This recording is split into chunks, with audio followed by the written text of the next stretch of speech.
अजा एकादशी भगवान विष्णु जी को अति प्रिय है। मान्यता है कि इस एकादशी का व्रत रखने से भगवान विष्णु और माँ लक्ष्मी का आशीर्वाद प्राप्त होता है। इसे अन्नदा एकादशी के नाम से भी जाना जाता है। इस बार यह एकादशी 23 अगस्त मंगलवार को है। अजय एकादशी व्रत कथा। भाद्रपद कृष्ण एकादशी।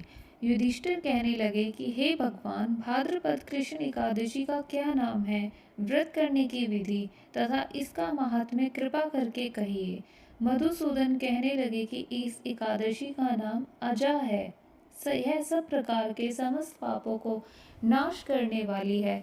जो मनुष्य इस दिन भगवान ऋषिकेश की पूजा करता है, उसको वैकुंठ की प्राप्ति अवश्य होती है। अब आप इस कथा को सुनिए। प्राचीन काल में हरिश्चंद्र नामक एक चक्रवर्ती राजा राज्य करता था। उसने किसी कर्म के वशीभूत होकर अपना सारा राज्य व धन त्याग दिया था। साथ ही उसने अपनी स्त्री, पुत्र एवं स्वयं को बेच दिया। वह राजा चंडाल का दास बनकर सत्य को धारण करता हुआ मृतकों का वस्त्र धारण करता था, मगर किसी प्रकार से सत्य वचन से विचलित नहीं हुआ। कई बार राजा चिंता के समुद्र में डूबकर अपने मन में विचार करने लगता कि मैं कहाँ जाऊँ, क्या करूँ जिससे मेरा उद्धार हो। इस प्रकार राजा को कई वर्ष बीत गए। एक दिन राजा की इसी चिंता में बैठा हुआ था कि गौतम ऋषि आ गए। राजा ने उन्हें देखकर प्रणाम किया और अपनी सारी दुख भरी कहानी सुनाई।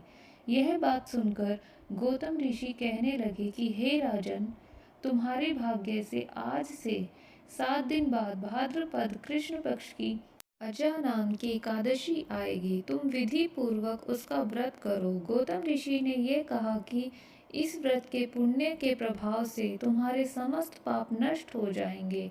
इस प्रकार राजा से कहकर गौतम ऋषि उसी समय अंत ध्यान हो गए। राजा ने उनके कथा अनुसार एकादशी आने पर विधि पूर्वक व्रत व जागरण किया। उस व्रत के प्रभाव से राजा के समस्त पाप नष्ट हो गए। स्वर्ग से बाजे बजने लगे और पुष्पों की वर्षा होने लगी। उसने अपने मृतक पुत्र को जीवित और अपनी स्त्री को वस्त्र तथा आभूषणों से युक्त देखा।